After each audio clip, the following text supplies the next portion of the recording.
সরকারের প্রথম বছরে কেউ পে স্কেল দেয় নাকি? সরকারের মধ্যম সময়ে পে স্কেল দিতে হয়, কারণ আপনি প্রথমেই ব্যয় বাড়িয়ে ফেললেন, 4 বছর চলবে, আপনার আয় বাড়ানোর কোনো গ্যারান্টি নাই। এবারের বাজেটের রাজনীতিটা কি, মানে সেটা কি বলা সম্ভব?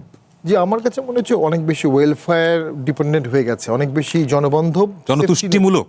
এবং এটার মূল কারণ হচ্ছে সরকার জনতুষ্টি করতে চাচ্ছে, সস্তা জনপ্রিয়তাও বলতে পারি এটাকে আমরা, জনপ্রিয়তা বাড়াতে চাচ্ছে বা ধরে রাখতে চাচ্ছে। প্রবলেম হলো সরকারের প্রথম বছরে এই ধরনের উচ্চাকাঙ্ক্ষী ইনিশিয়েটিভ দিয়ে শেষ বছর পর্যন্ত পপুলেশন ধরে রাখাটা খুব কঠিন।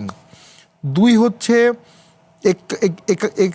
41 লাখ নারীকে ফ্যামিলি কার্ড, 42 লাখ কৃষককে কৃষক কার্ড দেয়। ওই জিনিসগুলো খুবই সুন্দর এবং আমি মনে করি খুব খোলা মনেই সরকার এটা চাচ্ছে, কিন্তু এটা কি বাস্তবায়ন করতে পারবে?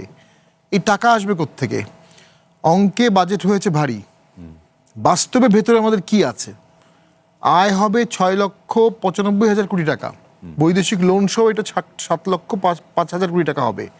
ব্যয় হবে 9,38,000 কোটি টাকা, বেতন যাবে 6.5 লক্ষ কোটি টাকার উপরে, এবং অলমোস্ট গ্যারান্টিড সরকারের যে টার্গেট করা হয়েছে করের, এটা অর্জিত হবে না, কোনোভাবে হবে না।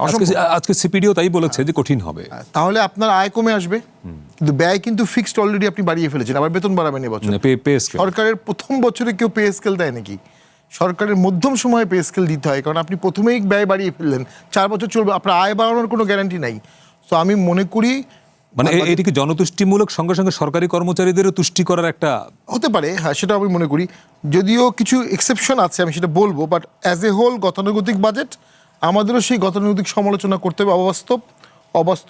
অবাস্তবায়নযোগ্য, কল্পনাপ্রসূত, স্বপ্নবিলাসী, অবিবেচনা প্রসূত, সবসময় বিরোধী দল থেকে এই শব্দগুলো বলা হয়, সাদা হাতি, গরিবের ঘোড়া।